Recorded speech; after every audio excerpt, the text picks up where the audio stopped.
John, Renee, Bays, Rakim, John, Renee, Bays, Rakim, John, Renee, Bays, Rakim, John, Renee, Bays, Rakim, John, Renee, Bays, Rakim, John, Renee, Bays, Rakim, John, Renee, Bays, Rakim, John, Renee, Bays. What up?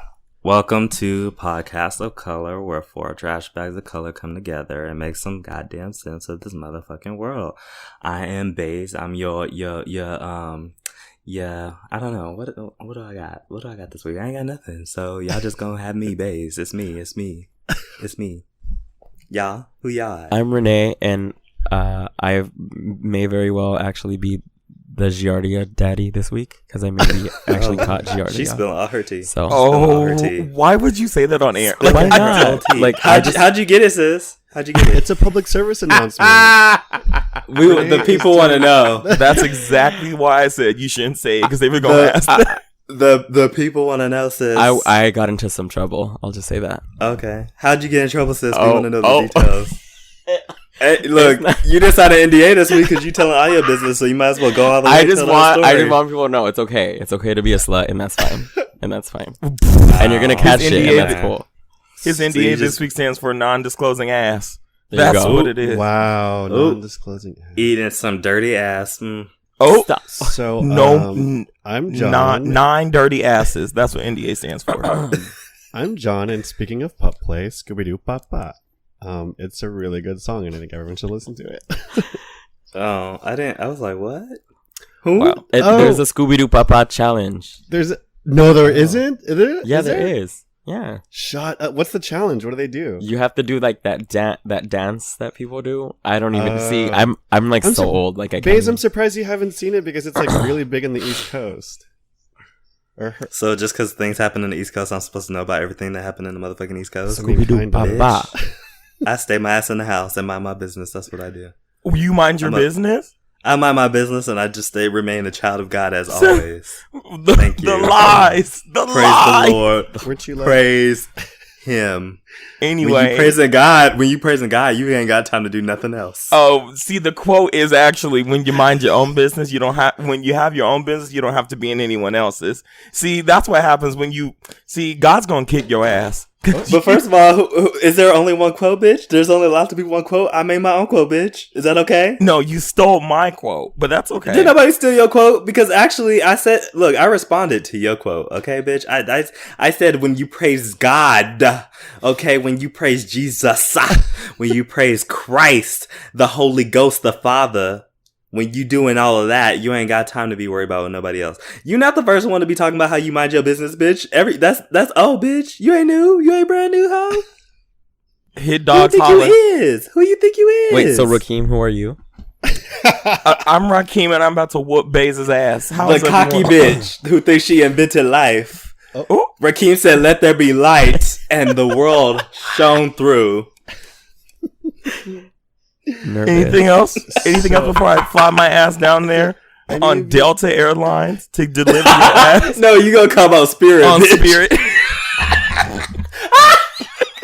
I don't get that joke. So, because Spirit is garbage, and we were talking about it on Twitter. Like, if you, like, honestly, once you take, like, Spirit, like, tries to put themselves off as, like, a cheap airline, but it's, like, you gotta pay extra for, like, breathing air, bitch. Like, you need, like, your own, like, oxygen tank. Like, I've never heard of if that they will airline. charge you out the motherfucking ass, and when it comes down to it, it ends up being the same price as, like, a ticket from, like, any other airline. I remember a magazine once flew me out somewhere to do a shoot for them, and they bought me a ticket on Spirit. And I was like, oh, this is great. And then I get there. I told you, sis. And then I get there, and then I had to then pay for my carry-ons, pay for everything else. By the time I got through paying through everything and checkout, it was like I could have just bought my own plane ticket. Exactly. So I was just like, I don't. And then on top of that, the plane was so small, and like the turbulence was crazy. Like, it made me like fear flying, because I was like, it to me was just kind of being on like, you know that Rihanna gif where she's like shaking up and down? It was like, if that, but like a plane. And so lesson, if you fly in Talent out, don't fly them out on Spirit Airlines. Don't do that, child. Because I won't work with you again. Anyway, come on, what's Talent. the question this week before we forget the section? Yeah. And what it's Sorry, for? Renee, what it is, yo. The question of color this week is going to be, would you rather date Mask someone who was very obsessed with EDM, or someone who is very obsessed with Disney World and Disney? Oh my god. John, I'm gonna go first. Sisters. or Rakeem. Sorry, go ahead. Oh, he no, said it's okay. John. He said nigger. Back it down. What? Well, Bae said it this week. So my answer is actually neither. Because they're both garbage. Because EDM gays are some of the most annoying people I have ever met in my life. It's like they always have to, like, EDM gays are the ones that go to West Hollywood that I talked about before, that go to West Hollywood and have the ripped acid wash jeans with like the red plaid, and they're always talking about, well, I don't even like drama. Trauma likes me. Ew. And then they always have something to say, and then their Instagram And they is do always, like CrossFit. yes, and then they're always trying to find an excuse to get off their shift at Forever 21, and Oh it's my like, god, stop. but I can't. There's nothing wrong with working at Forever 21, but there is a problem when you're always trying to fight every customer. I can't deal with it. And then Disney gays are just like, they're children. So it's like I can't, like, one is like babysitting, and then one is like dating someone from the Bad Girls Club. So it's like I want neither, actually. Yeah, I don't, Have any of you I'll guys go next. dated anyone actually into either one of those? I date Mark, and Mark is, well, I'm in a relationship with Mark, and Mark is super into Disney, and like, I've been to Disneyland with him a few times. Wait, and I'm just really? like, yeah, he is so Mark loves Disney. Wait, does he loves collect Disney pins, so like much. Disney pins? No, he don't do all that. Does he wear He just- he- the Mickey Mouse hat, the ears? No, maybe he's not that much of a. I mean, he just likes it when he goes. I don't know. Like, I didn't think there was like. No, there's litmus levels. test There's for like real like in Disney. No, there's levels. Oh, well, he don't do all of that, but like he's really excited to go. I mean, we used to have a pass. Like, he liked going so much that he got me a pass. An because annual I wasn't pass? gonna pay for it. Yeah, Wow, I wasn't you gonna guys pay for it. I You was guys like, were pass holes? sure. I love that. Assholes. They call pass holders pass holes because they just go all the time. And, like, And on Mark Grindr, Mark was until they raised the price, and he was like, "No, fuck this. That is where I draw the line." But anyway, so I already date somebody who's into Disney, so I mean, I guess like I would do the Disney thing because the EDMs, y'all are a special bunch. You know what it is just they're just so like. They're just so interesting. That's all I can say. Like, they're just, I don't even know that there's another word that I could really use to describe EDM Messy? folk. No, I don't know if it's necessarily even messy. There's just something very interesting about the way that they interact with the world at large. And I think that, like, they got their whole, like, EDM families, you know, like the ones they go to the things with. and they all Ooh, are, like, yeah. and it's like a whole culture. It's very interesting. It's just fascinating. Babe, It's really like interesting in a non-fascinating way. Baze can work for the White House. He could be the White House press secretary with what he just did right there. Because you actually just made that sound very interesting. It is interesting. That's literally the only where I want to like have somebody who does EDM on the show, and we could just talk about it because I won't be here. I'm just like, what is the appeal? I really don't get the appeal of like being Drugs. Oh yeah, but like all the time. I mean, you know, it's fun. I know I've been there, but damn, all the time. I do actually want to go to what are they called? Raves? Electric Raves. Daisy Yeah, Parade? I want to go to a rave. I want to go to a rave once. I've never been. See, Anyway, this question, like, Renee and John. okay, well, I'm gonna go next because I was thinking about the levels. Like, there's certain levels for each person, right? Like, yeah. Like, I'm into EDM and I'm also into Disney, but I'm not into EDM where I'm gonna pay to go to EDC, and I'm not the kind to wear like the beads, like the candy around my neck and my arms, and like I'm not like gonna do a bunch of drugs like every weekend. Like, maybe You're not? what? Just every other Just, weekend. you know, like once a month. But like, I'm Just gotta fucking keep with you. your system regular. I don't have that many brain cells left, and I can't afford to lose that that much. And then like with Disney, it's very expensive. Like, that's why I was asking if Mark collects pins, because each pin is like a solid $15 or something. And then I see these people wear these lanyards that are full of them. And then yeah, being a pass holder, and then like, I don't know, like buying accessories for, like, I was just at it's really funny that you guys asked this, because I was at Downtown Disney yesterday with my friend because we went to go see Wrinkle of Time, which is a Disney movie. But we went to go walk around Downtown Disney after, and I was like, I can't imagine just decorating my house in Disney stuff, because it's it's ridiculous. Like, I don't know. It just, I mean, it's personally, I think it's kind of tacky. Like, you can't just get one Disney thing. You have to get a whole bunch, I guess. And then, I don't know. But if I had to pick one, probably gun to the head, probably a Disney person, just because this person can, like, come around my family. Like, I don't want to bring like, I don't want to I can take them to places in the light. I can't take this candy kid around my family because he's gonna be like doing drugs and like, I don't know, saying plur all the time, and I'm like, oh, I can't do that. What? I've actually met I've actually met a few like EDM people that are like well-functioning adults out here. Well, that's what I meant by Yeah, levels, but so wait, Rakim, you don't know what plur is? No, I don't actually. What is that? So EDM and raver kids, they like to say plur, which is an acronym for peace, love, unity, and respect. No, And that's just like having live, laugh, love on your wall. I rebuke it in the name of Jesus Christ. Well, it's basically like this state that you get to when you're like, you know, rolling or whatever, and then everyone's like really in love with each other, and everyone's just like, you know. I also get that feeling from eating, so I'll pass. What about you, Renee? What would you pick?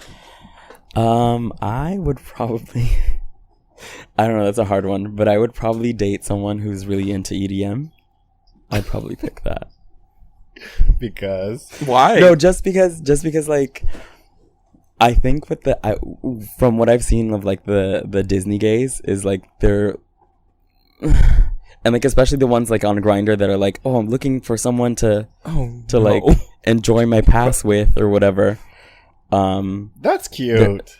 I mean, it's cute, I guess, but their politics seem to be like really off always. Like it always just seems to be So like you're like a EDM kids are more radical and they're Yeah. anti-capitalist. They're like plur I feel like they 24. don't have politics Sure. though. and you know what? I've been to a couple raves, whatever. I've had fun. I've had people give me that plur like bracelet or whatever, and like it's cute. It's cute. It's not the lifestyle that I want for myself at all times for 24 Not lifestyle. 24/7. But I think I find that's a lot more manageable.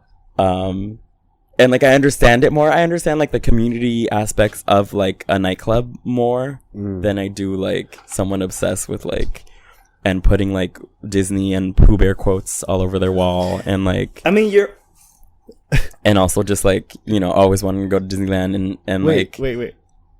Here's a spin-off from this question. Whose fashion is worse, the Disney person or the... Oh, girl, we don't have time for all this. We asking multiple choice questions, girl. Because have you seen the EDM fashion? they're It's both so bad. crazy. They're both bad. They're Well, both do you really bad. want to call it fashion though? I just feel Why like y'all? What? But Y'all just so judgmental. This is. I love.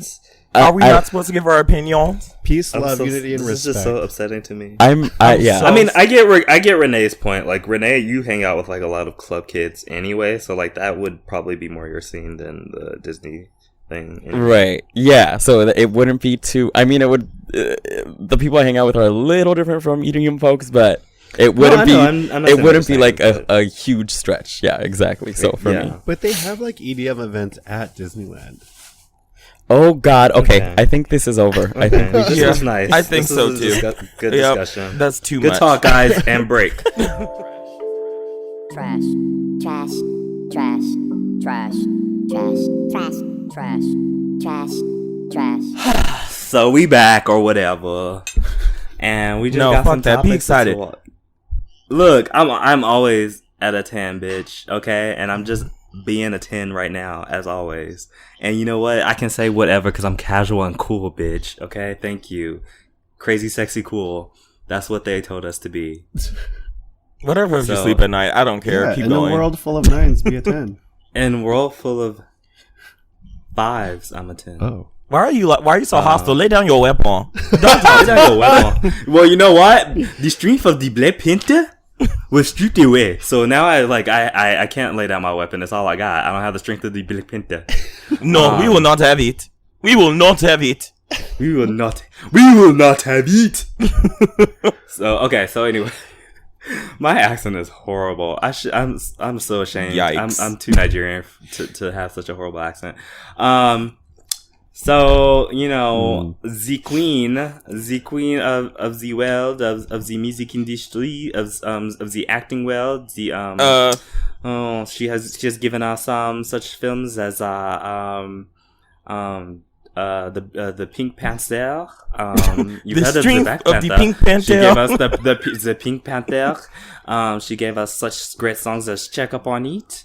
You know, she's given us such Oscar-worthy films known as damn, what is the name of that movie that she did with Idris Elba? I can't remember what it's called. Obsessed. Oh yeah, Obsessed. She's given us such films as of the Obsessed. She gave us You Touched Carmen the Hip Hop. My Child.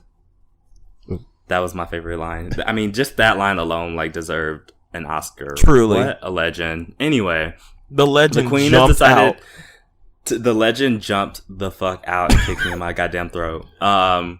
She has decided to go on tour, and she is doing some charity work and inviting her husband along. And you know, I'm upset because the tickets are going on sale. I mean, Beyonce, if you didn't know that's who we were talking about. If you don't know who that is, unsubscribe. You don't want you here. Tickets are going on sale on the 14th, which means that is less than 48 hours away. That's like a little over 24 at this point. That I don't know. Like, man, she couldn't my wait till pockets Friday. are just not ready. You know what I mean? Like, damn, she gave us 2 days notice. Like, I mean, she knows that it's gonna get sold out. She knows that people are gonna like put like their house on the market. Like, what is it called when you put your house up? When you like, I don't know. Put it in escrow. Whatever that's called.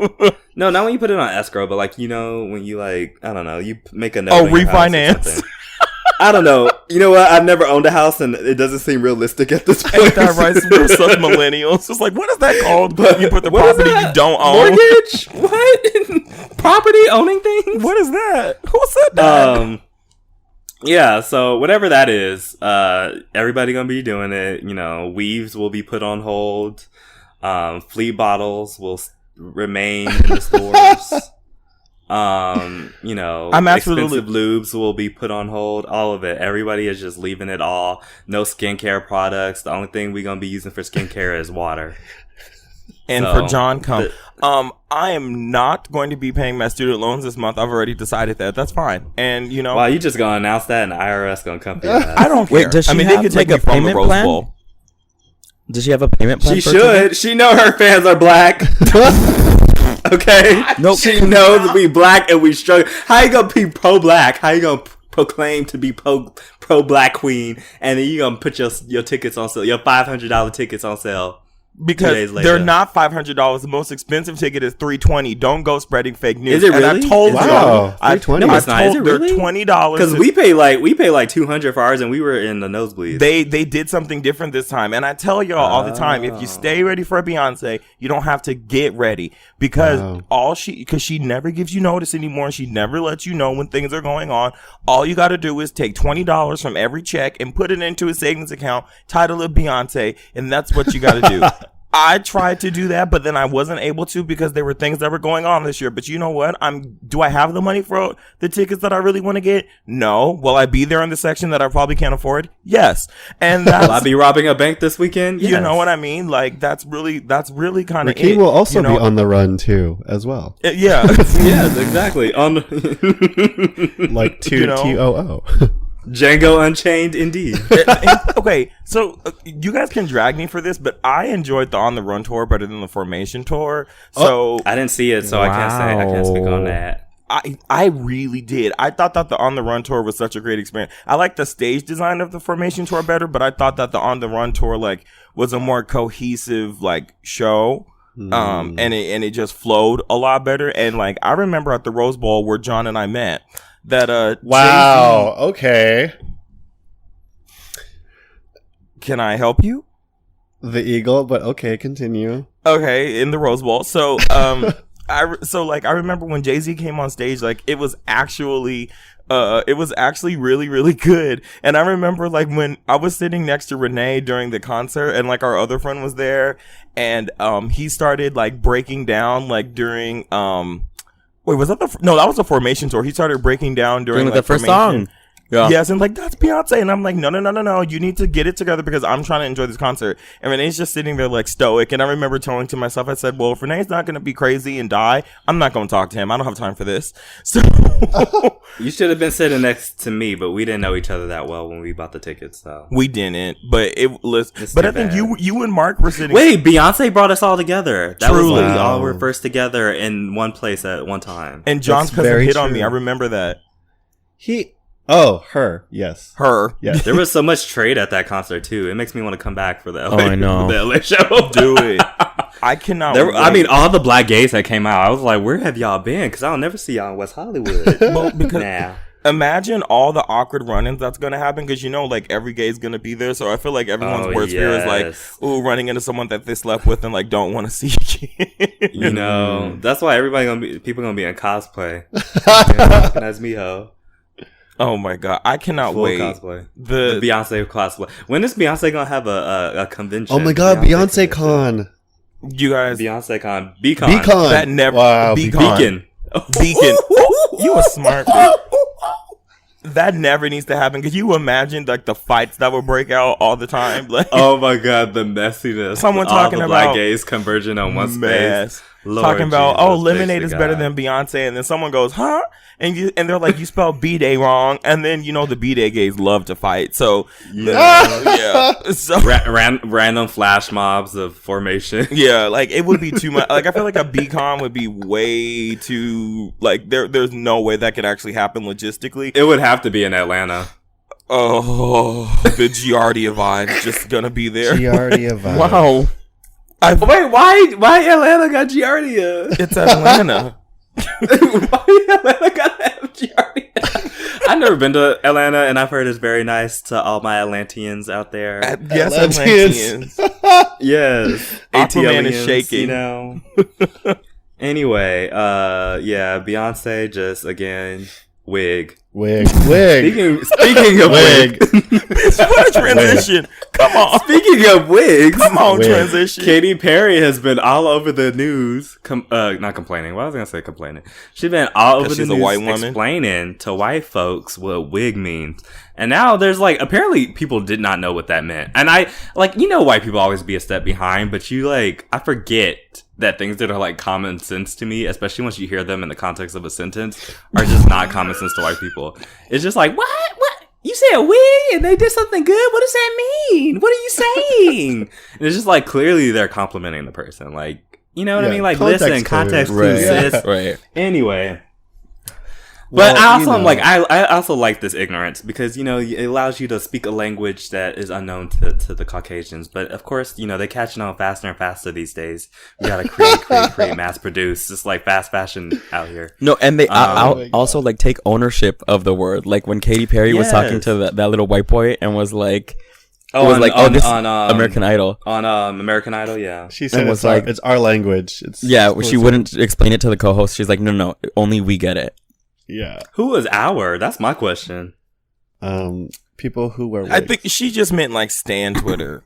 Like, Yeah, and a lot of people keep associating things that have come from black people with like Stan. Oh, Stan Twitter came up with this, or Stan. This is like Stan language, and it's like, no, it's black language, and you Caucasoids, whatever you want to call yourselves. were you trying to You're mix stealing Caucasian and biting off hemorrhoids? That was not what I was going for, but you know what? Wig. Smart bitch. Wait, Wig. I have a dumb question for everyone. Yes. Did Stan come from Eminem's Stan? Yeah. Mhm. Okay, I guess it wasn't too dumb. Right, got it. No, I actually didn't know that for the longest time. I didn't connect that because I don't listen to Eminem. Yeah, I don't either, Um, but it's crazy That's how because you have love in your heart. I do. I keep it there. I have love for Jesus Christ. I don't play with demons. Yeah, so she tried to, claim it, and then, very subtly. And y'all be doing that. I saw a lot of white gays on Twitter doing that too. Like, this is our stuff. Now all the straights are gonna find out about our. And it's like, who's our? Y'all been biting off of us for forever. This ain't y'all's. I saw They try- one of my friends posted something on Twitter or on Instagram today on his Instagram story, and it's a shirt that said, I just wanted to get you guys' opinion on it. It says, white girls copying gay guys copying black women. I don't like that because one, gay guy implies that gay black men have nothing to do with any of this, and it's just weird to me. And also because black gay men and black women are like creating this language, but it's like still queer people, like queer black people that are largely creating this language. I don't You know disagree. what I don't find the. I mean? I So don't I see think the lie. it's yeah. So like I feel uncomfortable when people try to like divorce. Like I'm like again, misogyny is a real thing. Black gay men can definitely be misogynistic. Yeah. Black gay men do definitely take a lot of inspiration from black women, of course, and sometimes they bite off of black women, of course. But like, this is one of I think like a lot of the language, a lot of that stuff is stuff that like was created in a space that Right. black gay men are a part of. That And wasn't it? a lot of actually brown queer men are a part of as well. But like this whole thing that like I just feel like it. You know what it is I think it like it's that the reason it irritates me is because it like takes the idea that a gay man is a white man. Mm. You know, that's what makes me uncomfortable with that. So And didn't a lot of the language come from ball culture too? Yep. yeah, So which is heavily yeah, populated by queer and trans and gay black people. Maybe Katy Perry thinks she's a part of that culture because she likes to appropriate that in her music videos, but Yeah, well, she's woke now. You know, she done cried to D-Ray on the YouTubes. Oh did my what? god, I forgot that she was on DeRay's podcast. Did y'all hear that she killed a nun? Oh my god, Sister she Mary didn't Clarence. kill. I saw a headline that was so petty. It said Katy Perry kills homophobic nun. You know what? The only reason I even mentioned it Wait. because this tweet took me out, and it was like swish swish, bitch, another one in the casket, and I was like, no, poor nun, Oh my god. poor Sister Mary Casket. Sister Mary Casket. Wow, that is my drag name, Sister Mary Casket. Dang.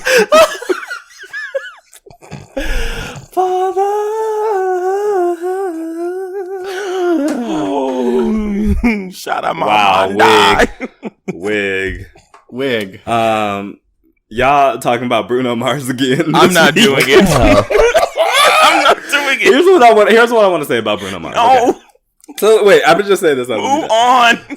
So they post. Okay, so people. Okay, y'all been going like y'all been playing like private investigator, because they went into the archives. You know what I mean? They went and found old newspaper clippings just to bring out pictures of Bruno Mars's parents to show y'all that he is not of the diaspora, a part of the diaspora. And so you know what? Like I'll give y'all that. Maybe the nigga ain't black. Okay, and that's cool. And that's whatever. I just think that I think that he speaks to, he pays homage to what he's doing. He acknowledges where it comes from. And I don't think there's anything more you can really ask of him. I also think that, again, like I said, I'm no fan of Bruno Mars. His music just doesn't do anything for me. And it just sounds like Kids Bop and like a kids talent show music. But at the same time, I think that the issue that people have is not with Bruno Mars specifically. It's with the audience. It's with white people. It's with white supremacy. Like your issue is that white people find him more palatable, but that does not mean that he can't do the music that he's doing. You know what I mean? Like it's not like this nigga's out here like talking like Iggy Azalea and like putting on accents and random shit. Like he's singing like himself. He's doing his little dance. You know what I mean? His little what's the thing that Scottish people do? Irish people The do? river dance? I don't know what it's called. Yeah, he does a little river dance across the Not floor. the river dance. And y'all live. And it's cool. Like, it's fine. Like, that. I just think that the issue isn't him. It's white supremacy. And I think that that's what people need to stop getting away from. It's like, you know what it reminds me of? I mean, this is a really bad example, comparison, because Trump is a horrible person. But it reminds me when people act like everything that's going on in the world that's bad is just because of Trump and not because of like larger issues at hand. Like obviously, I'm not saying that Bruno Mars is anything like Trump, but I just don't think that. I think people are just narrowing their scope when they should just be making it a little bit more wide and thinking about like what's going on. Like, if it wasn't Bruno Mars, it would be someone else. It would be G-Eazy. Like, it's always going to be somebody else. So y'all need to start thinking about, like, the source of the problem instead of, like, the consequences of it or whatever. Especially because he does everything that he's supposed to do. He's literally tweeted about this. He talked about it in his Grammy speech. And I just feel like this. If Bruno Mars is such a problem to you, then I hope that everyone that's complaining about him buys the music of the people that they say that he's taking the spot away from. So do you buy Tank's music? Like, do you buy Jasmine Sullivan's music? Do you buy Brandy's music? Do you buy all these R&B stars' music other than SZA, or you just like to complain? I just hate when people go on the internet and complain and then don't apply what they're complaining about to their own lives. So if you're not going to sit there and or if you're not going to sit there and walk the walk, then don't talk the talk. That's it. Bruno Mars shucking and jiving with Cardi B is not going to end right. Like, it's not like it's not like. Yeah, exactly. And when What's It Called came out, I can't think of nothing. What was the name of that fucking song? Finesse.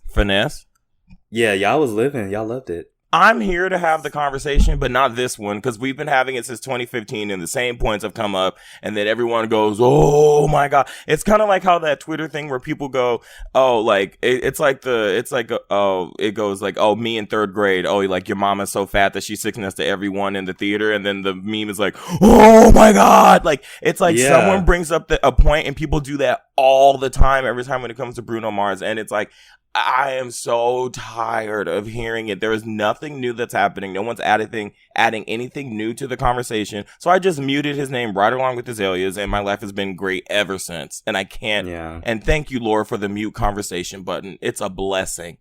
Bloop, bloop, bloop. So Black Panther passed the $1 billion mark. And is still the top movie, still reigning champ. And Wrinkle in Time is a close second. Or not a close second, but like it's number 2 at the box office. And I think they made $33 million this past weekend. Wait, has anyone else seen Wrinkle in Time? I did. Oh. Are we going to talk about what you thought about it? I thought if you go into it, don't spoil it, but yeah. I'm not. If you go into it knowing that it's a kids movie, I think you will thoroughly enjoy it. Okay. If you go into it expecting to have like Inception, you're not gonna enjoy it. Or like Black Panther, even. Yeah. Ooh, are we comparing 2 black things together? Just wow. Wow. Oh my God. No, I'm just saying. Like, why are you being like problematic and stuff? That apologize right now. You're over. This anti-black. Over. She's done. She's over. Your career is just canceled. Log the fuck out, bitch. Wig. Wig. Feel like, no, I thought it was. I mean, so like when I first saw it, I mean, there are problems with the movie. Like it's not like a perfect movie. But I enjoyed it for what it was. So I'm not gonna sit there and bash on it because I know how it made people feel, and especially because a part of it is like her trying to find her dad, and like I lost my dad, so I just thought her talking about how she misses him and stuff like that kind of hit close to home for me. So I actually got very emotional during certain parts. And I wasn't really expecting to, so I thought it was really, really good. And I think that every little black girl should be afforded the opportunity to see that, because they get to see themselves in a way that I feel like you never get to. And she, like, the little girl has like, she has really low self-esteem, and the way that Ava DuVernay, like, portrays her character, like, and, like, affords her, like, this humanity is something that I've never really got to see in, like, a black female, like, younger character before. I thought it was pretty groundbreaking when it came to that. And Oprah is obviously Oprah. Like, the whole movie, I was like, bitch, Oprah's talking to you. Pay attention. Like, but yeah. Cute. K-U. John, what'd you think? I don't know anything about the movie. Like, I didn't know it was a book previously, and I didn't know what I was watching. Wow. Do you even read? Oh my God. Well, just please. And so I don't know. I had like really high expectations, and maybe that's what it was, because it's like so much talent. It's Ava DuVernay, it's Oprah, it's Reese Witherspoon, it's Mindy Kaling, it's all these people, and so I was thinking, wow, this is going to be really, really good. So, but I just thought it was a little rushed. Like, I didn't understand why certain characters had certain abilities and what certain, like, I don't know. I thought it was a little rushed. Like, who is she? Why can she do this? And but That's all. That's why I say you have to go into it as a kids movie, because like it doesn't give exposition. It doesn't explain the world that it is. Like, there's just stuff that, like, I felt like anything could have happened, and if you didn't read the book, then it, anything and everything could have happened. Like, if that makes sense. Like, but I don't. It'll spoil it if I go into too much. So anyway. Yeah. I don't want to spoil. It was just. I thought it was rushed, and I thought the graphics were good. Beautiful gowns, beautiful hair, beautiful makeup, beautiful gowns. Yeah. Mm-hmm. You better compliment that black hair. I compliment. Yes. Show us how woke you are. I loved all the outfits. They were so good. But yeah, I was just kind of like shrugging the whole time. I was like, oh, I guess that's what she can do, and I guess that's who that person is. Like, I don't know. I just felt it was. There can be miracles. Yeah. If you believe. Oh my god, I think I'm gonna watch that tonight. Okay, Prince of Egypt is one of the best animated movies ever to exist in the planet, and Moses and Ramses were fine as shit. My first cartoon crushes. Actually, I just remember that because I thought it was Trident, but it actually wasn't King Trident. I mean, he was a daddy. But Trident? You mean Trident? Yeah. Trident gums. What's his name? King Trident. King Trident. I like to add a T on the end. Trident. Okay. So Trident was the daddy, but for me, I forgot that he also had minty fresh cartoon breath. loves. Mm-hmm. And I forgot that my first true loves were Moses and Ramses. The Prince of Egypt was an amazing movie. The Wig of the Black Panther was stripped away. It was so beautiful. Amazing. Like, the music was amazing. And Zabora, like, he had him a black ass wife, and her name was Zabora, and her hair was everything. SZA saw that and was like, "Wig me." That yes. No, she like, and then when she was like shimmying them hips when she was like hitting the little what's that thing called? The music thing, the music instrument.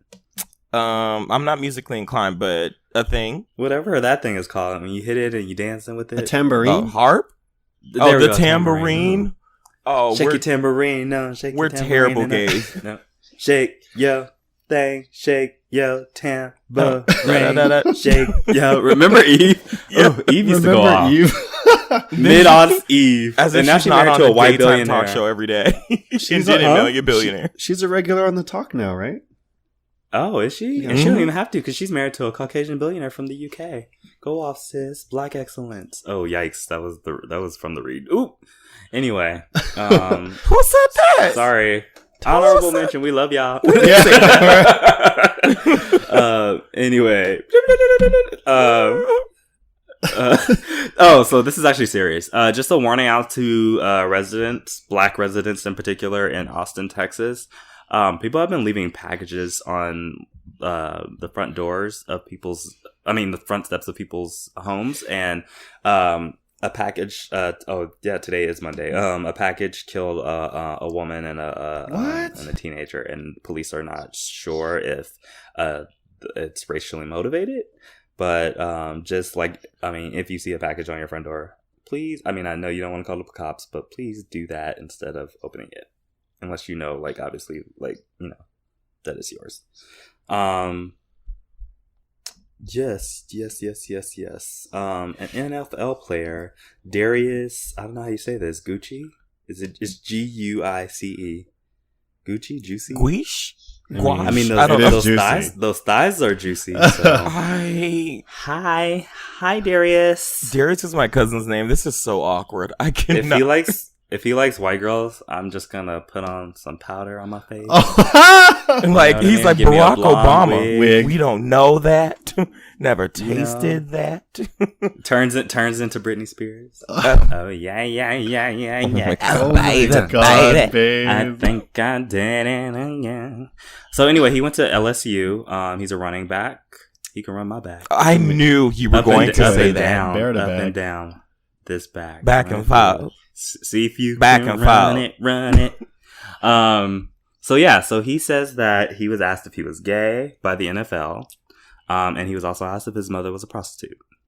What the fuck? Okay, so we'll get back to that second question, but what was the answer to the first one? Yeah. I don't. It doesn't. I'm not seeing an answer. I'm on the route. Damn. Or no, I'm on Deadspin. Sorry. Because I kept hearing about this story too. Like they kept asking, and I'm like, okay, sis, and what did you say? Like, that's what I've been trying to. That's what I've been trying Like, to find. so- I'm like, so what is the final answer? it's like trash, but also they have a point. Like the people want to know. Because I want to know. Also, what is his position? Is it a wide receiver or is it? Well, if he's a running back. Oh wow, running he's a back. baby. He's born in '97. Never mind. Oh yikes! Ugh, ew. I just forget how much. I forget now. Like, What is 97? he's 20. I My- mean, he's an adult. John, But that's 1 year older than my sister. is she only 19? She's 21. Oh, younger. Okay, I thought you said older. Mm. Yeah. I mean, well, I'm only 5-6 years older. Not I a know. base trying to Look, I'm trying to do the math. I'm like that figure white out, lady so- who's like doing the math. I'm It's kind of like, like, so how 1 plus socially 1 unacceptable equals is this? 2. Like, And 3 times, and then you carry the 2, and then you bring the 1 back over there. Oh, okay. So they asked if he was gay, I mean, and they asked if his mom was a prostitute. so they asked if his mom was a prostitute. So if the NFL wasn't already trash to you, it's trash. And I mean, not to quote the president, but their ratings are failing. A lot of people are actually like not fucking with the NFL these days based off of the shit that they've been pulling. So, get it together. What I mean, at she the end of the deserves.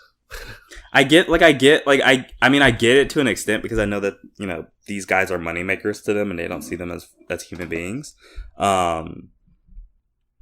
I get that they only see them as cash machines. And if you get somebody who's gay, then, the concern is, endorsements and money and all that other shit. But it's just like, I don't know. It's just frustrating that we still gotta like see shit like this. Like, Yeah. I mean, I just can't even imagine being at a job interview and having somebody be like, so are you gay? Like, I would be like, hell yeah, girl, I am. But at the same time, like, why even does that even need to come up? Right. And like, I don't know. Maybe I was going to say, I don't know that I've ever heard of this happening before, but I guess I'm sure it probably did. And people just didn't speak out about it.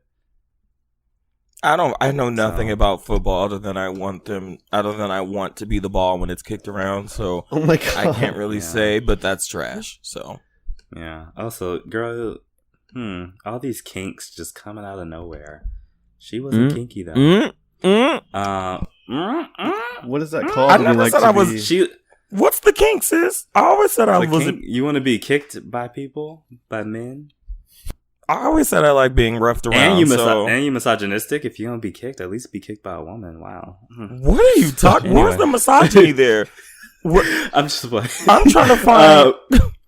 So Cardi B is coming. Her album is coming in April. Oh, God. What is anybody excited I'm about stoked that? about I sure it. am. Yeah.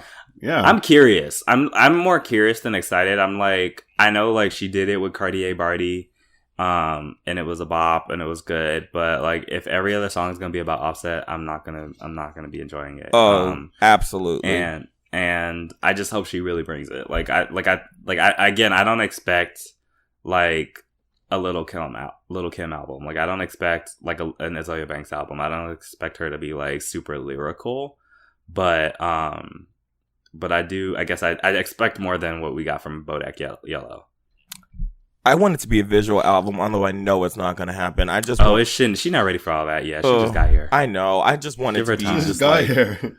I want it to be like a She did. stripper story, like, or something like that. I don't know. I did hear something she put on Instagram Live talking, and like one of the lines was something to the effect of like, people used to, like, I used to be covered in ones, people threw money on me, now I'm covered in jewels or something like that. I don't remember, but I just remember being shook. So everything I've heard from her, I've liked from her. I've liked both of her mixtapes.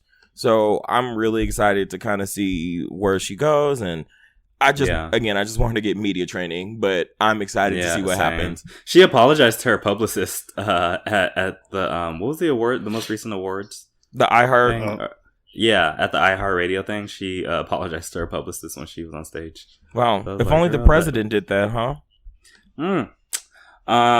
So that nasty white girl that I don't know if y'all remember, or I don't even know if we talked about this actually on the show, but this nasty ass white girl went on had her black roommate that she was putting all this shit on her, like rubbing her dirty tampons on the girl's backpack. Oh yeah, we talked about her one episode. Yeah, and she's basically getting off on probation. What? The girl, yeah. The girl she did it to said that she's hoping that it will help her become a better person, and that she's, because initially I think she had, I thought I would save this fucking link. Just as a thought, trash. What a mess. I'm so mad. I love Jasmine I think I Masters so deleted much. the link. I deleted the link. I'm so upset, you guys. Renee, I don't remember all the details, but the point is that she's getting a slap on the wrist, basically. Like, she has to do, I think, like 2 years of probation. She's not going to jail is the point. Yeah, she's not going to jail. She's not going to have, like, a record. Are we surprised? that's Yeah. bullshit. That's just bullshit. Yeah. I'm not surprised at all. Wait, That's what is happens. she- It's a little white girl. She cries, and then that's Oh, what I found happens. it. I found it. Father God. Ain't God. Won't he ain't do it? good? Won't he do it? So her name is Briana Brochu. Brochure. Brochure. Someone show her the way. Yeah. She. To the jailhouse. Is she? Wait, she's at the school still? No, she was kicked out of school. Oh. So she was at the at Hartford. Well, I'm glad she got expelled. And she got, so I mean that was like a given. Like, she was they did that immediately, but they declined to charge her with the hate crime because they didn't think that there was enough proof that it was race based. What? Though, like, the stuff that she was saying in that YouTube video, I don't remember exactly what it was, but it seemed racially motivated to me. Yeah. It absolutely Like, she was like It really using like was. slang and talking like in a way that it was just really weird. The way she was talking was weird to me. Didn't So she call I her like think a it was- Jamaican Barbie or something? Yeah, like, Yeah, or I like, was just yeah, gonna say, exactly. she called her, like a black Barbie or Black something Barbie. like that. Yeah. So Yeah. trash. Yeah, no, this is what. Okay, I found it. She's like, finally did it. Your girl got rid of her roommate. I can finally say goodbye, Jamaican Barbie. Trash. I feel like So. I don't know why I feel like that's something Rita Ora would say too. But anyway, And she that's got not the girl neither of sick too. Like, the girl had a sore throat for like over a month. Ew. Oh, yeah, no. Ew. Yeah, like from all the shit she was doing with her toothbrush and all that shit. So. them. No, she would have caught hands. Yeah. There's no way. I mean, she still deserves to get her ass beat, and I believe that it's coming to her at some point. Someday I lift it up to Jesus and I speak it into existence. I hope she got a cousin named like Daranique or something that's gonna beat her ass. Like, I can't.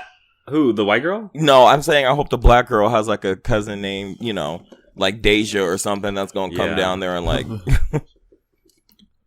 So there's been a lot of talk because Tamika Mallory, who is a co-president of the Women's March, was at an event where Minister Louis Farrakhan delivered a speech with anti-Semitic commentary. If y'all don't know, Louis Farrakhan is like the head of like the Nation of Islam. He's a leader. I don't know that there's one leader or if there's more than one, but he's one of the main niggas. And he is homophobic. He's anti-Semitic. He's super misogynistic.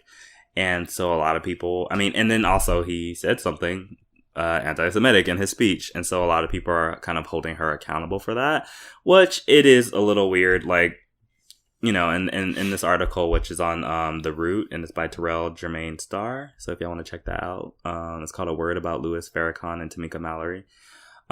It kind of talks about the discrepancies between the way that this black woman is being treated in this regard and the way that, like, say we talk about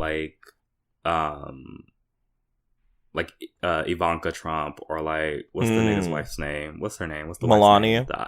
Melania, and like, in the way that we kind of like sort of try to like, because initially when Trump first became president, it was all about how like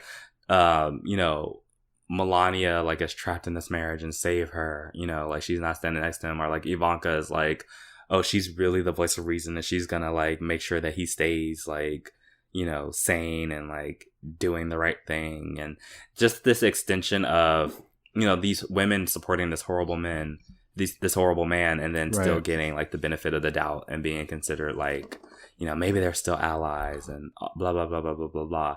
And so, you know, and then here is this woman who was sitting in on a speech. She wasn't campaigning for the nigga. She wasn't, you know, like speaking for him. She wasn't out here defending him. She just was at this event. And so, but there's still people that are like, well, you're at this event, you're supporting this group, and this group is homophobic, and it's anti-Semitic. And so this article basically just goes into the complications of that. And it's interesting because it just touches on the fact that, you know, for a long time, I think the Nation of Islam, I think it said the Nation of Islam was started in the 1930s. And for a long time, it was like a source of a beacon of hope, the only beacon of hope for a lot of Black people in the hood, a lot of Black people who had just gotten out of jail. And you know what I mean? Like it was a group and that gave them hope and helped them rehabilitate themselves. And so, you know, the Nation of Islam has done, you know, a lot of great things for the Black community. And I mean, it, you know, it not birthed, but, you know, it gave Malcolm X the platform that he, you know, ended up having. And so, you know, it's interesting because, you know, it has done a lot of good. At the same time, the organization is, again, homophobic, misogynistic, and anti-Semitic, and I'm sure a bunch of other stuff. So it's like she's a co-president of the Women's March, and what does the Women's March represent? And so now the question is, like, you know, I guess it's like, does she continue to say nothing about it, or does she speak on it? Because not only is she's not just a private citizen, she's not just a random somebody at this event. She's like the co-president of the Women's March, and she's the public face of that. So, Right. it's just interesting. It's very interesting. I mean, personally, I say fuck Farrakhan, and I say fuck anybody who supports him. But they're talking about how that could damage her because she's active and in communities where that, you know, where the Nation of Islam is important. And so if she comes out and says, fuck it, you know, but at the same time, you can't say nothing because, you know, what does that message send to everyone else, you know, who's not a part of that side of things, who's not a member of the Nation of Islam, who doesn't give a fuck about them, who doesn't fuck with them. And I don't know. I feel like she should maybe denounce the comments, but I don't know.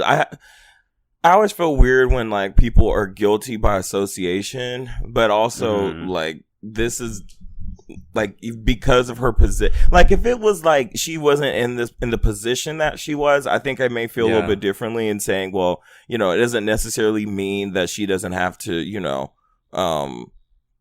believe in what he's saying, but I think because she does have this platform, I think it would be responsible for her to say something.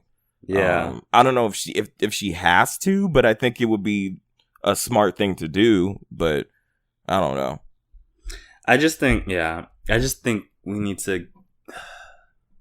I don't know because like that's a really difficult position, and I mean I pretty much agree with what you said, Rakeem. It's tough. Like she's been a active member of this for years, and she was there because this was Al Sharpton's event. So it was like, again, she wasn't there for Farrakhan, so it wasn't like it was his thing, and she was just there. I don't know. I feel like she probably has to say something because, again, you're a co-president of the Women's March, and the Women's March, you know, claims to, you know, be about all women and giving all women a voice.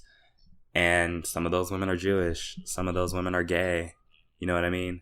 I mean, all of those women are women.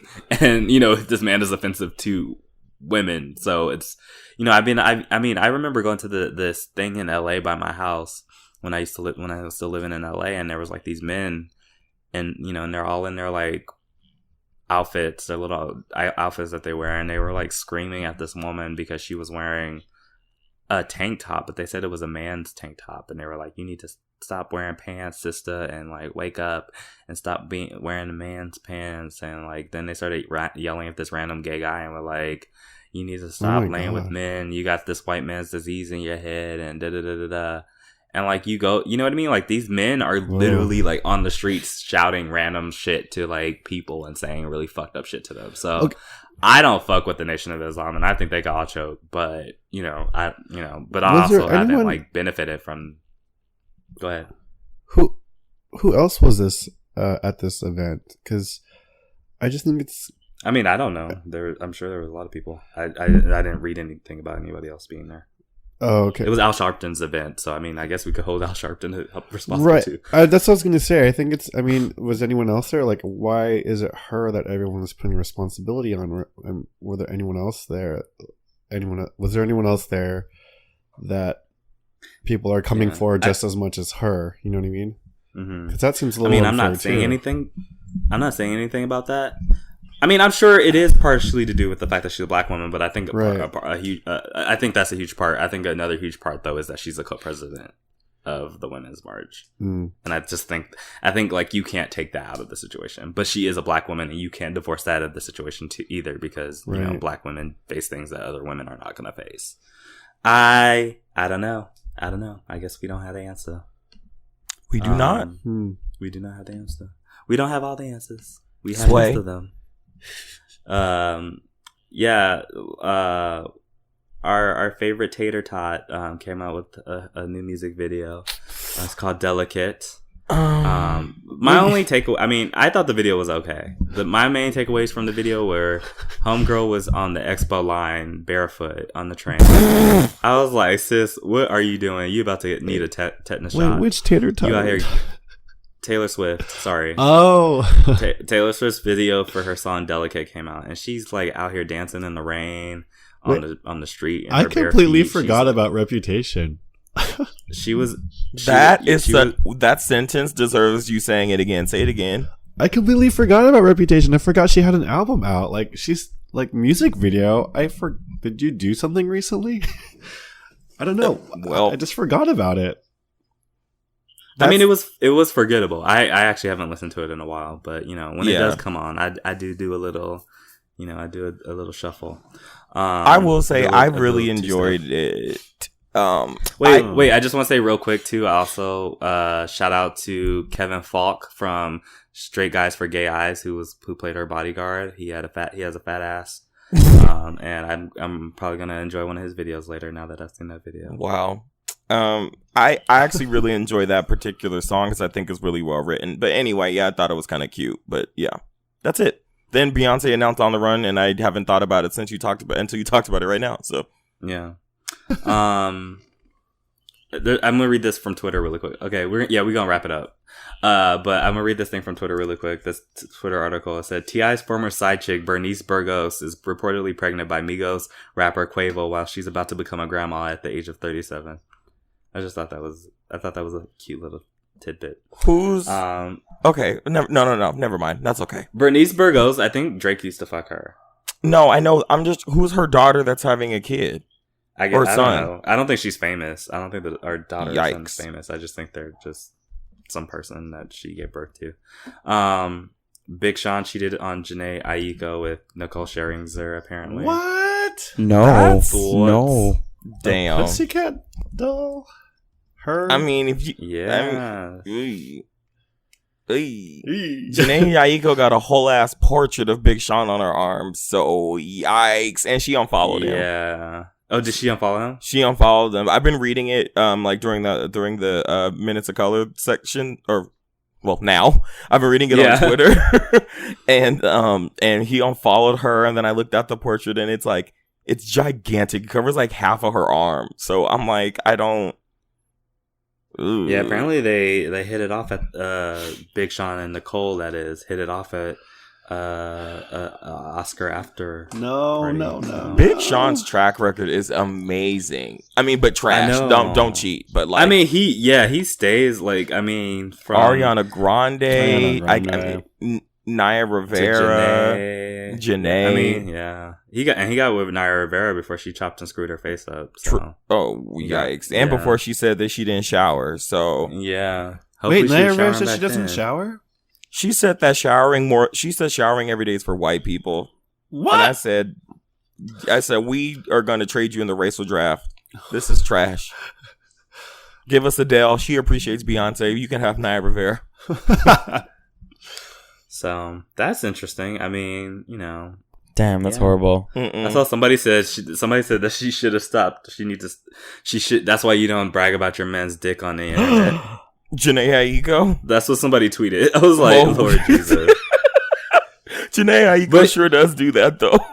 But you know, part of it, you know what I like. I feel like I always like. I mean, we talked about this before, where people are super extra about their relationship online. You're just kind of like, I'd be side eyeing a little bit, but that's not her fault that he cheated. Like, you know, she has no control over that. But I do be like questioning the security of people's relationships when they're super extra about it online. To be honest with you. Or not extra. You post anything and people just DM you like, oh, who's that? Who's that? Who's that? Who's that?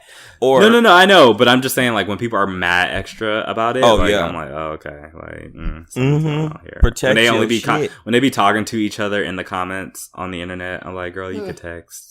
right, You gotta like let us know that they like, yeah, now the people think we communicate with each other. They know we communicate with each other.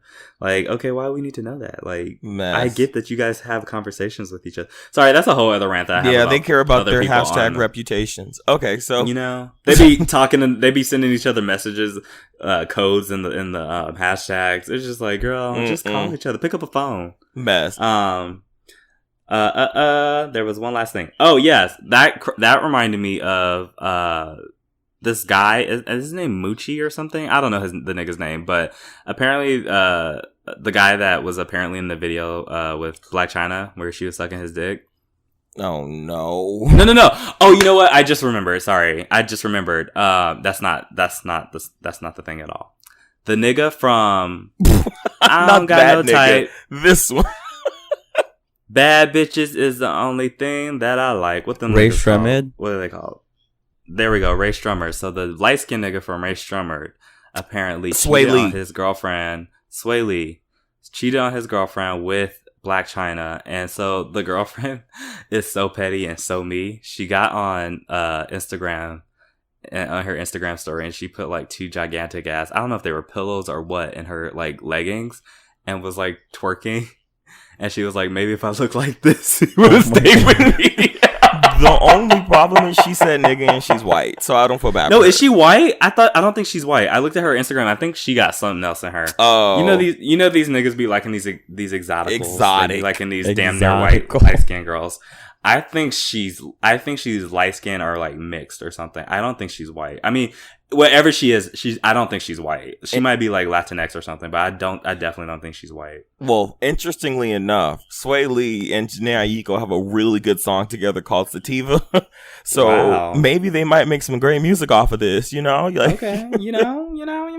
you know? So that was a cute little moment for Minutes of Color. Can I add the Charmed reboot in here? Oh yeah. Sorry, girl. Go So, ahead. Sorry about that. they added the cast members for the Charmed reboot, and the three main characters are going to be Latina. The eldest one is supposed to be Afro Latina. So yeah. So I'm Oh. super excited about that. Wait, who's Piper? I don't know who that. Let me Google I that never for actually you. watched the actual show, to be quite honest. I'm sorry. What? See, I watched the show. You know, my thing is, I want to support this, but I actually watched and was a fan of the original. So I like if this was its own thing, like if it was its own separate thing, I think I would be a fan of it. But I don't like the reboot thing. Me either. Trash. That could Wait, be a you guys don't discourse like all on its reboots? own because stop. No, Like, I they really need don't. to I stop. don't even Ugh. watch Raven. I don't even watch That's So Raven. Like I just will not watch a reboot. There's a That's So It's Raven just like reboot. come up with your original idea. Yeah, I'm just tired of the reboots. They're trying to reboot everything now, and I'm just like, you know what? I'll pass. I might give it a chance just because it's got some color in there, and you know, I don't think were there any black people. There was that one black. No, that was Sabrina the Teenage Witch. Never mind. Damn. I was thinking like there was the black guy who was like her, who like tested her. Yeah. But that was Yeah, I feel like Sabrina. there's not really a lot of people of color in the CW 20 years ago when Charmed was actually No. Yeah. 20 What or was the 15. WB? God, was I it can't 20 remember. years ago? 15. Let me say 15 was- years ago. Because what was like year 2000? Yeah. 18 years ago. Mhm. 18 years ago. I think it came out like in 99, There you go. 98, and then it ended in There like you go. 2006. Yeah. So There's I mean, I do wish it the best of luck. What were you gonna say, Renee? there's also talk that like the reason the reboot came to be in the first place is because of that internet series Brujos that came out, and like a lot of people are trying to capitalize on like that. So some people aren't like actually happy about this happening, but I don't know. We'll see. Well, I may check it out if it's on Hulu or Netflix. I may not. Well, we're gonna end this Minutes of Color with this last phrase and word of good luck, wig, and we will see you in the discourse. It's our language. You can't use it.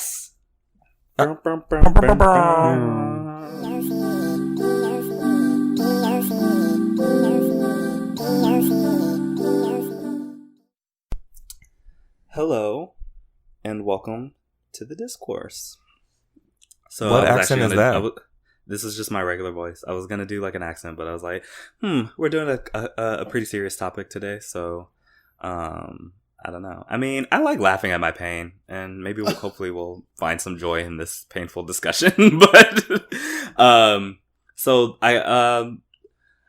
the question for this discourse is discipline or abuse, and so do you feel like you were disciplined? Do you feel like what you experienced, what your parents did to you was discipline, or do you feel like it was abuse?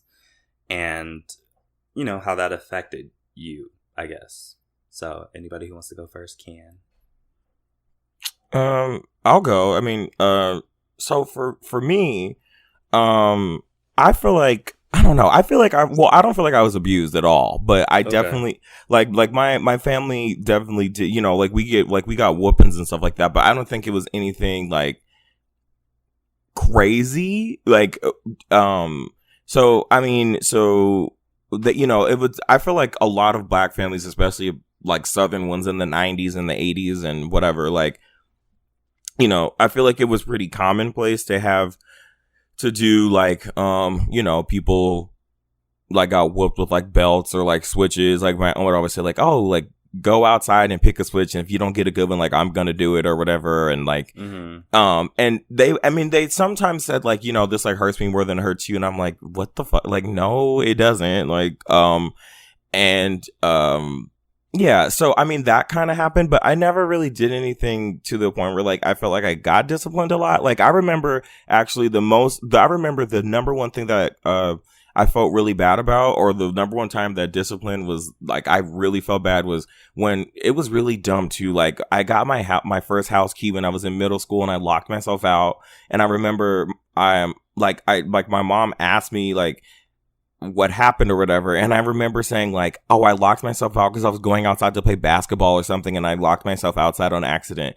And I remember she was like, what the fuck, he doesn't ever play basketball, so he's lying. Like, and I locked the bottom lock but not the top. I forgot, but I ended up lying to her, and she found out, and she said, well, I'm really disappointed in you.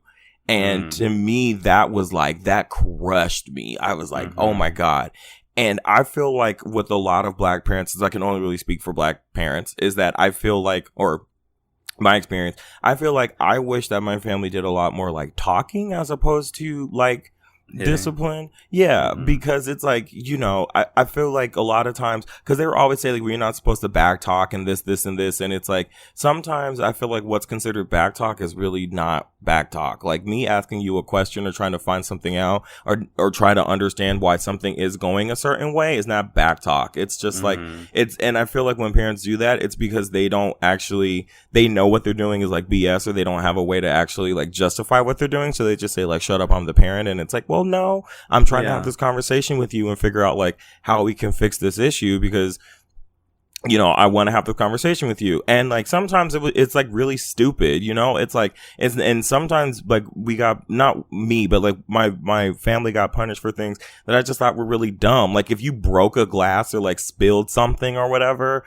like you got in trouble for that. Or like if you were late or something like that, you got in trouble sometimes. And it was just like a lot of that stuff, like you're a kid and that stuff is out of your control. So I just felt like and I felt like a lot of times like we weren't allowed to make mistakes. Make mistakes or like have opinions about things or like ask questions about things or whatever, because it was always kind of met with that. So it made me not want to ever like talk to people now. And so that's actually partially why I'm like not very like family oriented, because I felt like even though I wasn't like physically abused, I felt like I was definitely like neglected emotionally. Like I had to, like, it took me a really long time to learn how to communicate with people and like communicate. And I still feel really awkward, like communicating with some people in my family and talking to them and like showing affection and that kind of thing. So it's always like, ugh, like, so, and it's made me like, you know, so when I do have kids, it like I definitely, don't want to do that. Like I want to be the parent that's like, you know, like I want them to be able to come and talk to me, and I don't want like whoopings or belts or switches or anything like that to be part of the conversation. Like a pop on the mouth or the hand or something like that every now and then, like maybe is like a last resort, maybe. But even then I'm like, But I definitely want, when I have kids, I want it to be a thing where I want my kids to come and talk to me. And like my mom would always be like, oh, I'm not your mom. I'm not your friend. I'm your mom. And it's like, yeah, but I'm not, I ain't one of your little friends. I ain't one of little, if your little friend said to go jump off the bridge, but you do it too. And it's just kind of like, yeah, okay, like, yes, that's making sense. But it's also like, I think people, like parents have to like listen to their kids. Otherwise, like, don't have kids. I just, like, if you're going to sit there and burden your kids and like not want to listen to them, I just feel like you shouldn't have them. But that's just how I feel. So, yeah. Who wants to go next? I think you want me to go? Yeah, go for okay, it. go ahead. Oh, okay. Yeah, I was gonna say, I think a lot of or similar things that Rakeem has said. I think I was abused emotionally for sure, and that wasn't exclusive from the physical things. Yeah, like my parents are really strict, like Asian parents. I don't know if that's problematic, but I'm going to say it anyway because they were. Like, and I think I've said this in previous episodes, especially, I think when we talked about like growing up, because I was like, I wasn't allowed. I feel like I wasn't allowed the same childhood as most children, because like on weekdays I wasn't allowed to go play outside with my friends. I had to stay in and do my homework. And if I was done with my homework, then that means I had time to practice my piano.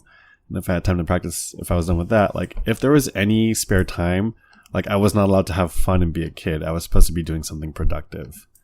And that's just like, that mentality was so like, but I'm like 7, like, let me do something. And they were like, well, you have so much time. Well, what about this? Or what about, there's always something to clean. There's always something to do. And I was just like, I was so upset. And like, which is really, and I sort of started to question things a lot. Like, why do things have to be this way? And, it was really interesting because my parents like admire that about like my curiosity of things, like when it comes to academics, but it would never be okay when it came to like questioning authority and like, especially their authority. You know what I mean? Like, they're always just like, well, that's because it's like, that's the way it is. And I'm like, but why? You know? And then they'd always say specifically that I was being too American. Like I'm like acting like an American because, you know, if you were back in the Philippines, you would never dare question anything. Yeah. And so that whole mentality. And so, yeah, like they would discipline me like physically and not enough to leave like any marks, because I think that's what constitutes like what you can report. Like nothing that required any medical attention. So I don't think, but I wouldn't say that wasn't not abuse either. Like, I think their intentions were to hurt me most of the time and not because of just discipline.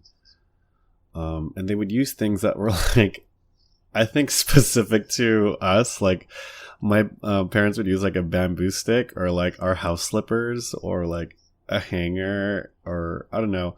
One time my dad, who was like really religious, he hit me with his Bible and I was like, what the fuck? Oh my God. Like this feels like, have you guys seen Saved? That movie? Oh, you haven't seen Saved with Mandy Moore? Oh, never heard of that. Never seen that. Well, I think I've heard of it, but I've never seen it.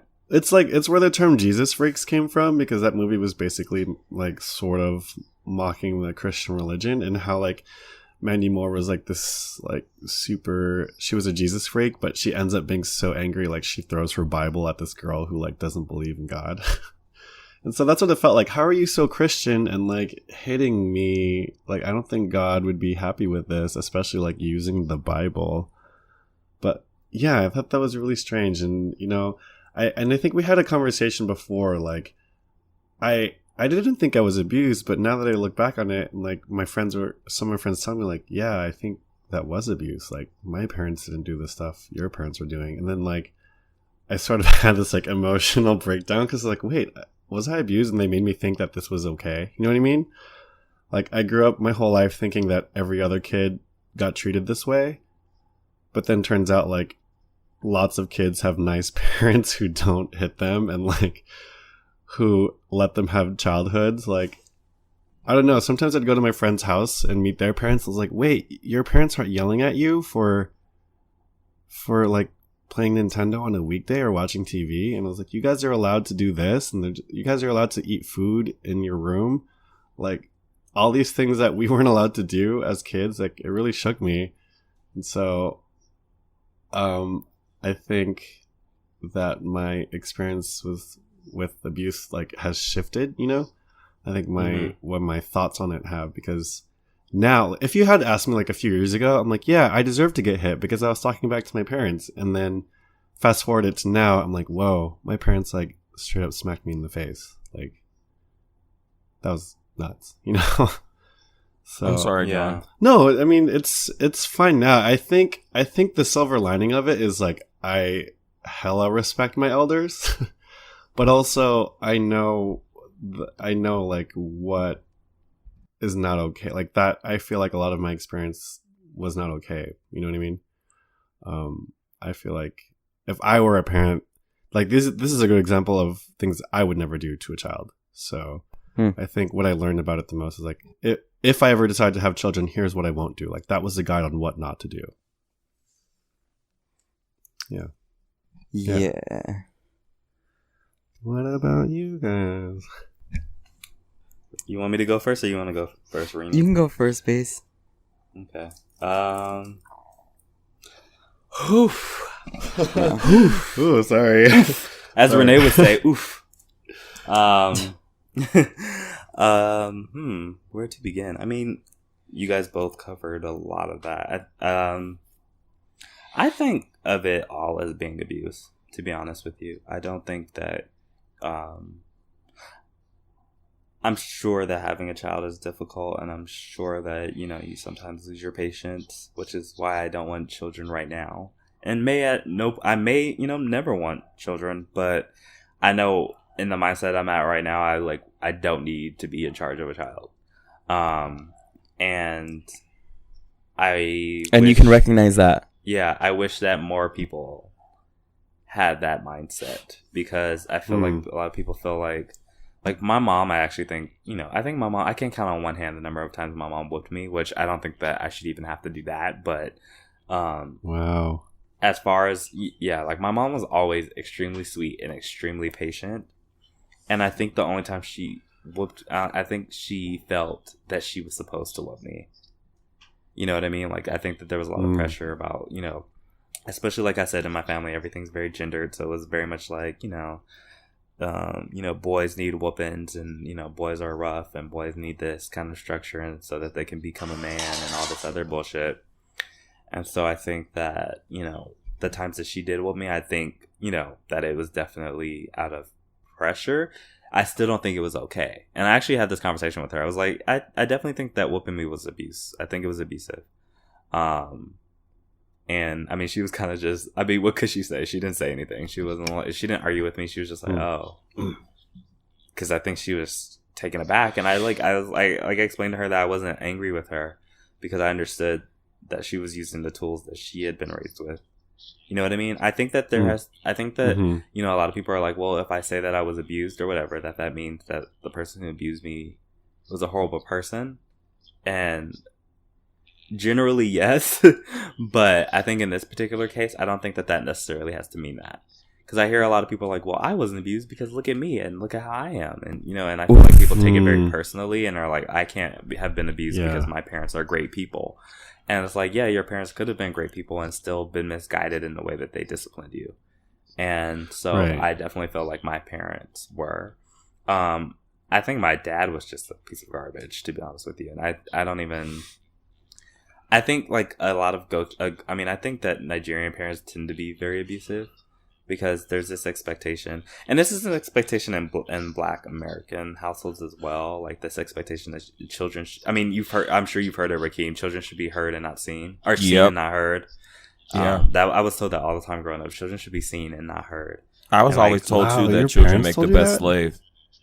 Oh, okay. I wasn't said. Nobody told me all that. Yeah, they used to say children make the best slaves. Like I've heard that said by like a few of my aunts. Yeah, so there's this like idea that children are, when you give birth to a child, that's your slave to do whatever you want with them.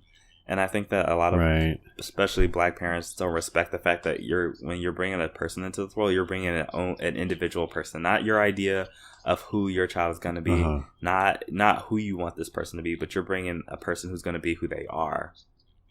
You know, despite how you raise them. And so I don't think that there's that respect. And the issue is that, you know, and I think this is why a lot of things like sexual abuse of children happens, because there's this expectation that children are supposed to respect adults no matter what. And that's the issue, I think. Right. You know what I mean? Like, I think if somebody's disrespecting you, you don't have to respect them. I don't think so. I don't think you should respect someone who's disrespecting you. And there's this expectation that adults should be able to treat you however they want to treat you. And then you're supposed to just sit there and be like, okay, yes, sir. Yes, ma'am. Right. And just take it. And I don't think that you should. And I think that affected the way like that I am with a lot of the adults in my family. You know, I wasn't, like you said, Rakeem, I wasn't raised where, you know, with the idea that I could have conversations with most of these people. I had that with my mom. Right. So I can have conversations with her now. I could talk to my mom really about anything, minus sex. I definitely don't want to ever have that conversation with her. But otherwise, like, I can pretty much have any kind of conversation with my mom about things. And that's largely in part because that's the way she raised me. With my uncles, you know, a lot of my uncles took on the role of father because my dad wasn't shit. Isn't that a bitch? Like he abused me and was negligent. Like, how you gonna be both? Pick a struggle, nigga.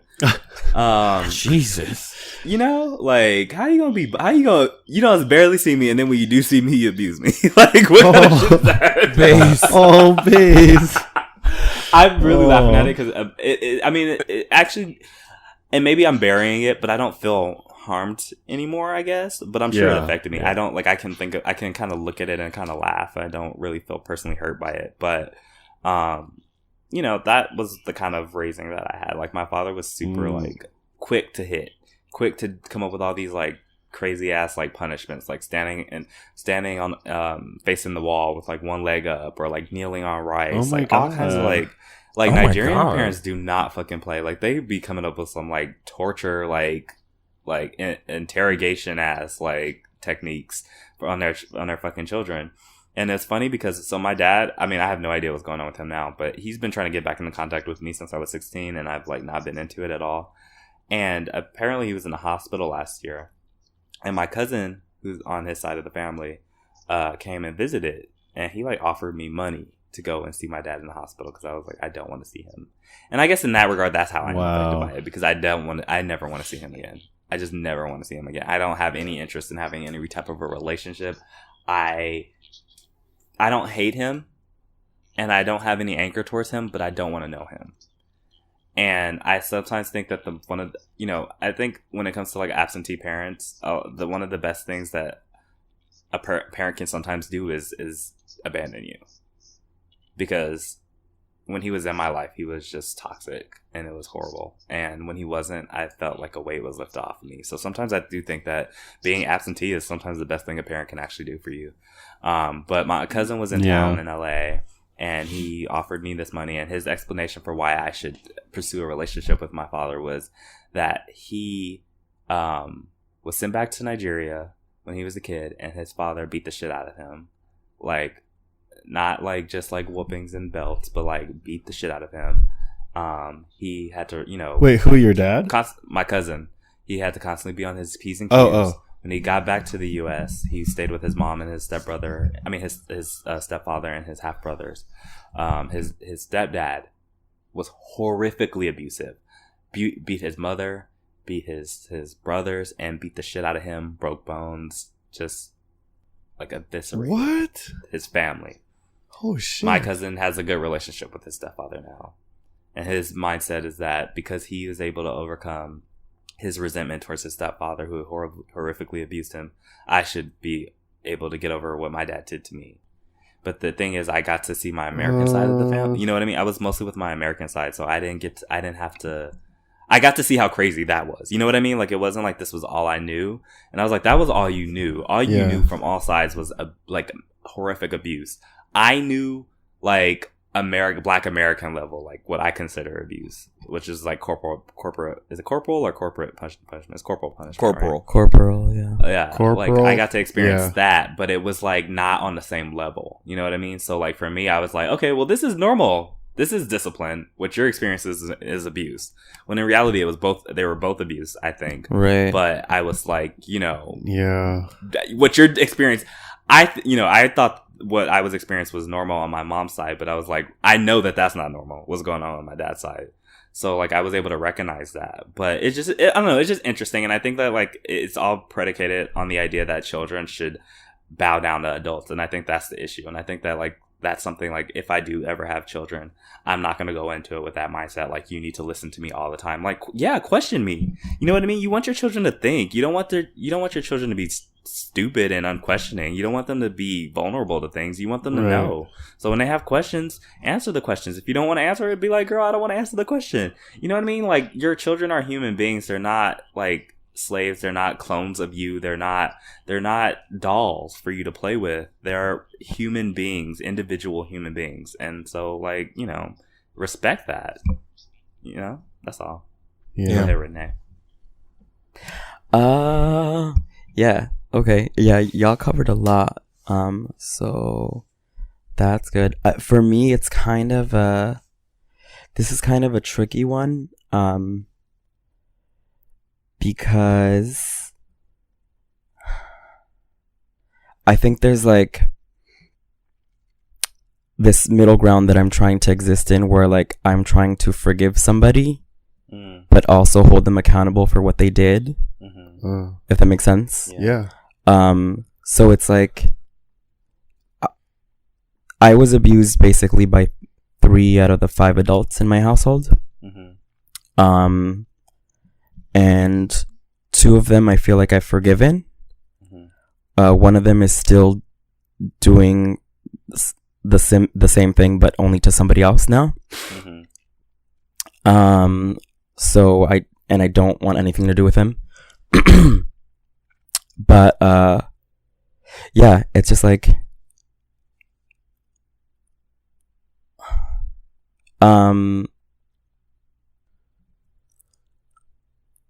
sorry. No, it's okay. Take your time. Take your time. Take your time. It was kind of a hard thing for me to do to like forgive somebody or to like go back and be around a certain person all the time, because I was just like I remember everything that you did, and I know that it affects a lot of who I am today. Unfortunately. And I think I don't know, we always think of like, oh, like not physically hitting your kid like is like a white thing. Or like, yeah. Do you know what I'm saying? Or like not like not I was actually punishing gonna bring them that is up like later, but I'm glad you did. you're like spoiling them or whatever, but it just like yeah, I think that in combination with a lot of other stuff that happened to me as a kid, like with the cops, with ICE, really made me kind of like psychologically fucked me, I think. And like something as simple as like, let's say like today I was sick all week, and so I missed one of my classes, or I missed several of my classes. But with one of them, I wanted to let the professor know because she counts attendance. And I was like absolutely terrified to email her, even with the doctor's note and everything. And like something as small and stupid as that, like any type of authority, like I'm a little scared of. Right. And I think I was taught to like be scared of authority at all times. Right. And that's still something that I'm carrying around with, today. So like something as simple as the email, like I keep thinking like when I send it, I'm like, she's going to be mad at me. I'm going to get in trouble. She's going to yell at me for even trying to get the points for the days, whatever. And then she emailed me within 10 minutes. She's like, oh, you provided a note. You're fine. Like, I'll count you in. Like, it's fine. Yeah. And like, it's just like, we're not taught to succeed in a certain way, or we're not taught to like really like, vouch for ourselves, because we're taught like, oh, like you're beneath and you're fucked up and that's it. Right. Yeah. And like I've had that issue forever. Like even like in my past jobs, like people have said like, oh, Renee, like we love you here or whatever, but like you have an issue with creating relationships with your superiors. Like you just won't do it. And there's just like this internal thing of just like the people above me are like above me and that's it. Yeah. That's so And I think real. that was something that I carried over from my childhood. And you know, like just small things like that. And I was even talking to my friend about when like at school, like I showed up one time and I had like marks all over my body, like bruises, and my teacher was like, what's all that? And like I thought it was normal, so I was like, oh, I got beat up at home. Like I was just like, it's normal, like I got in trouble, so I got beat up. Oh my god. And then I immediately see him get like concerned, and I was like, okay, that's weird. And I got sent into the office, and then the next day they bring the cops to school, and like of course I'm terrified. And they start Yeah, because interrogating. you've had bad experiences with Right, before this. and Yeah. right, and I'm starting to get interrogated about what happened, and I don't want to say anything. And like that same day, that night when I got home, I called 911, and I told them, I was like, hey, like I told the people at school that so and so beat me up, but really I was dreaming. Like it wasn't real. Like it's not. Oh wow. Like I made that up. Jesus. And me and my friend were laughing today because we were like, wow, you still do that. Like you still like, to this day, like if someone treats you like shit in a relationship or whatever, like you'll tell people or you'll make up excuses for them. Well, you'll be like, oh, like, you know, they didn't mean it. Like it's fine. Like it's whatever. And you'll like look over it and like accept it. And it's just like little things like that where I know it's just like all these things that I couldn't trace back before. Like I'm starting to trace back now, and it's like it really fucking me up. But it's just like I don't think I would ever treat like when I think about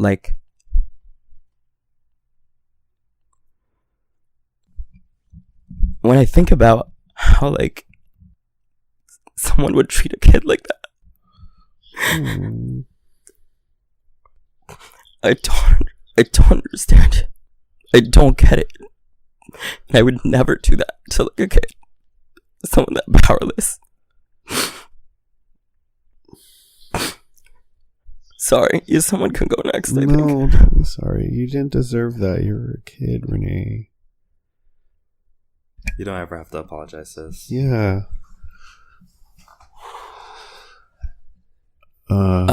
So anyway, yeah, it's just like it just sucks because it's just like it's not. It contributed again, amongst other things, to like a lot of my anxiety disorder. It contributes to the way that like I deal with shit every day, like everyday life, and like how I always feel like I'm constantly feel like I'm in trouble or something's happening, or like a sense of doom, and it's just like it's just annoying at this point. Like I feel like I've kind of emotionally gotten over it, especially given that I have a good relationship with one of the people now. Yeah. But it's annoying that it still manifests physically, where like I feel like I'm over things, and then I feel like my heart starts thumping over like stupid shit, and I know where it's coming from. Yeah. And like even like in middle school, like it was embarrassing like to have a teacher like yell at the class, and like me being the only one that start shivering or like shaking in class because I'm scared like there's gonna be physical punishment after that. Do you know what I'm saying? Yeah. And people like being like, "What the fuck, Renee?"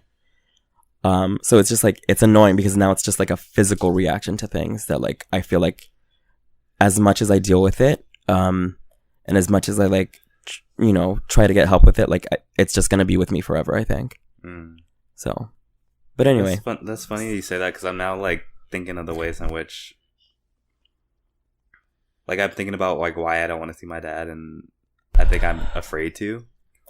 I think no, but I will. Sorry, I don't mean to cut in, but I think that go ahead. I think that's real. I think like I said, like there's one person that I absolutely do not want a relationship with, and I think it is absolutely real for you not to want that, and that's valid.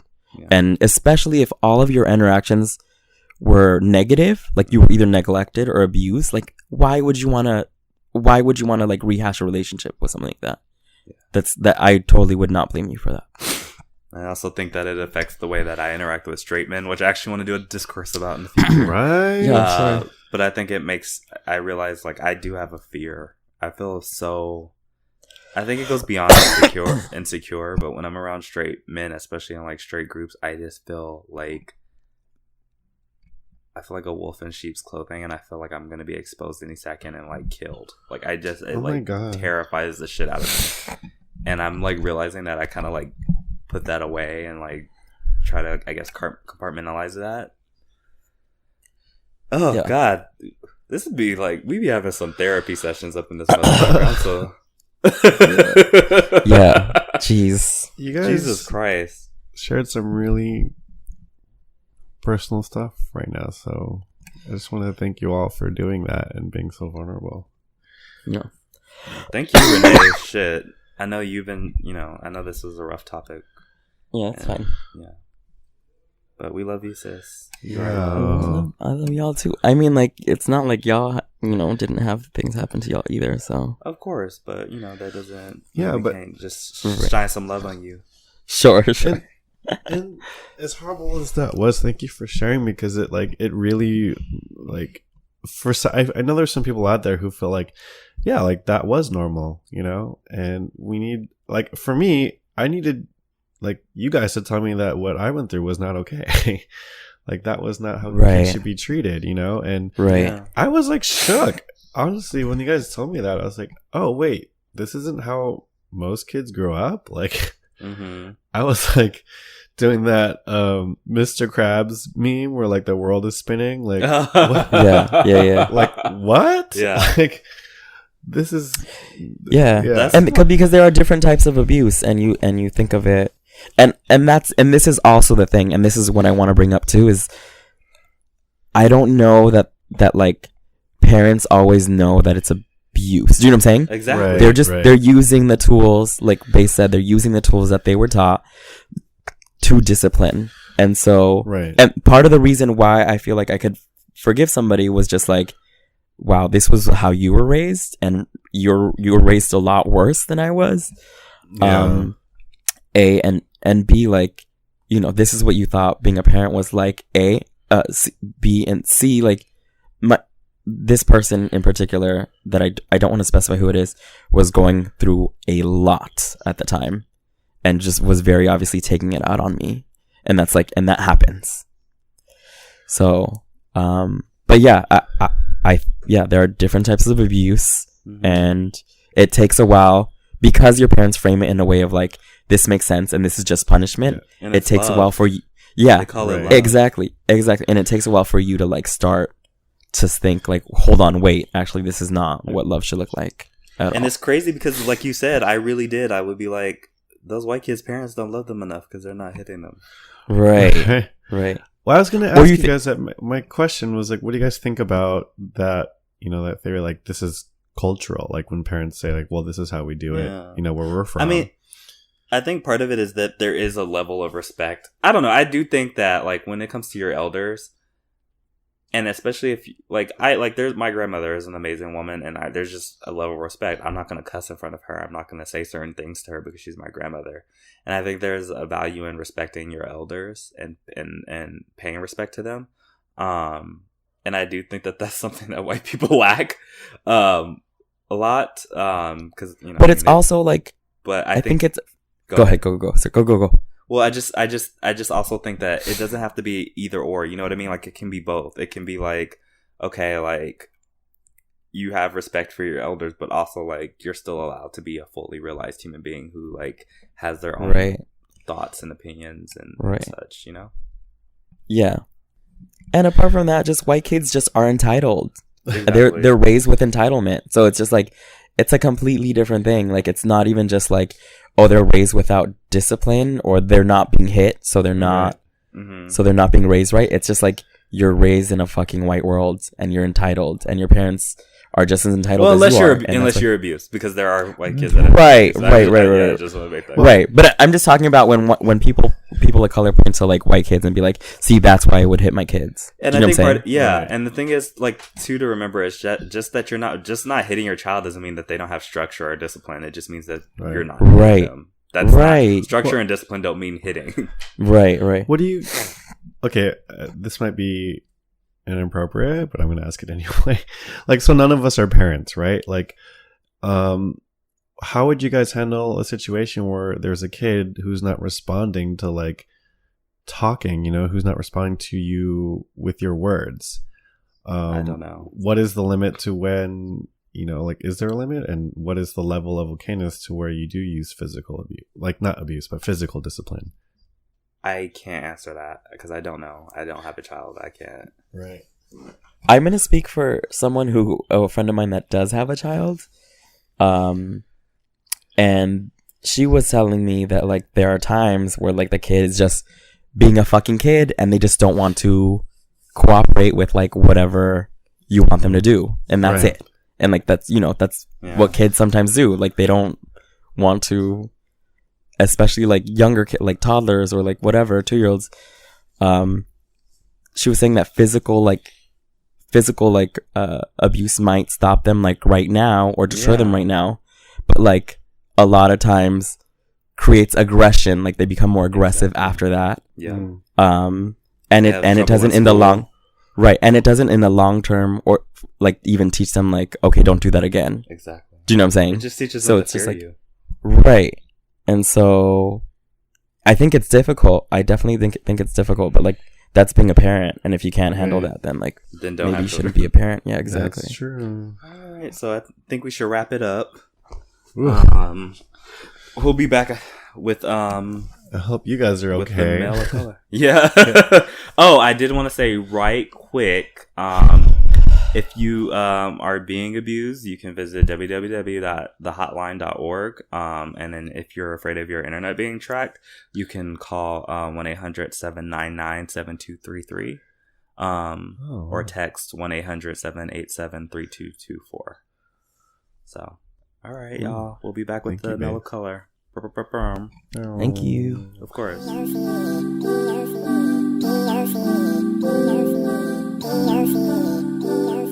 Hello. I'm still in Rakeem's little accent this week.